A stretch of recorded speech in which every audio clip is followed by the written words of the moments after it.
Now the blizzard of 78, a look back. It was the storm that sent the benchmark for all snowstorms. The impacts to life and property were staggering. The front page of the Providence Evening Bulletin said it all. The worst snowstorm in Rhode Island history. Chief Meteorologist Tony Petrarca is taking a look back tonight with some of the people who were in the thick of it, including a ride-out plow driver who worked 6 days straight in the storm. An incredible storm. I remember it as a teenager. You know, on the early morning of February 6th, 1978, southern New Englanders woke up to no snow. So everyone thought the storm was maybe a miss or wasn't going to be really as bad as predicted. But of course, we all knew differently later on that morning. 40 years ago, over 27 inches of snow fell on Providence in just 2 days, with reports of up to 50 inches in northern Rhode Island. The paralyzing storm brought the state to a one-week standstill. I couldn't believe the amount of snow that was coming down. It was my first big snowstorm in my 28-year career with the state. Everyone who lived through it has a blizzard story, whether it was being stranded or being part of the workforce to help rescue the state during the week-long emergency. I went to work at 7 o'clock on a Monday, and I worked until 3 o'clock the following Sunday. Digging out and clearing out the roads was a monumental operation. Bill Whalen was a plow operator for the Department of Transportation during the storm. Powerful winds, zero visibility, and nearly 48 hours of snow. This was not your typical snowstorm. Hundreds of people were stranded on the highway. When I come up to 95, there was people out there during the day trying to get their cars out with shovels, and we were there to help them trying to get their cars out and trying to get them off the highway as best we could. The state stood still for a week, but Bill and his crew rarely stopped. We worked 24 hours a day. We caught cat naps here and there, food whenever we could. We were just running on adrenaline.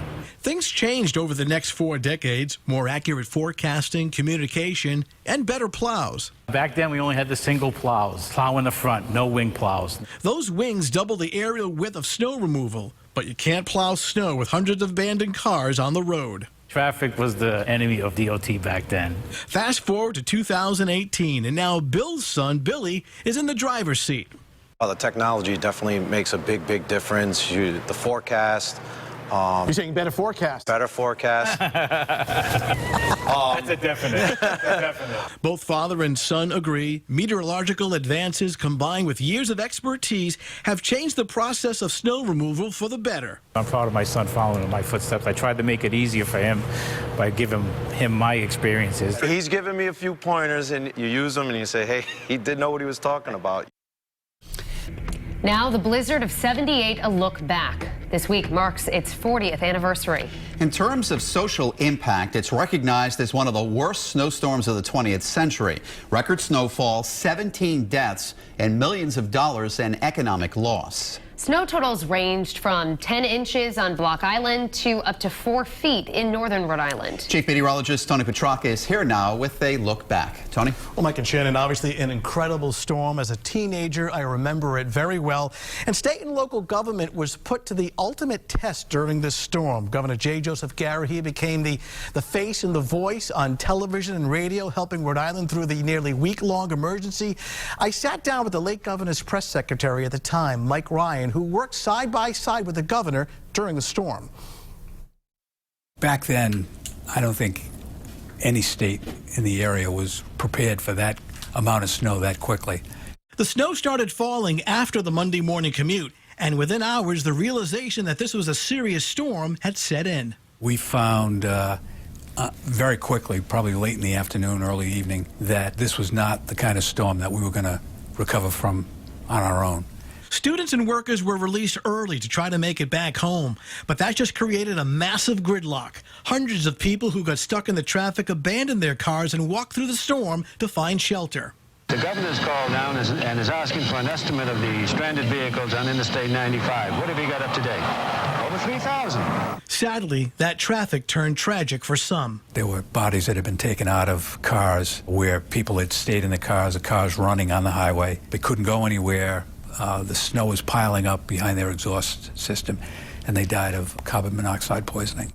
I'd call the White House to have the president call for an emergency declaration. Governor Garrahy reflected back on the monumental storm around its 30th anniversary, 4 years before his passing. The state was really at a standstill for the first few days of the blizzard until we were able to make the roads navigable and clean it up.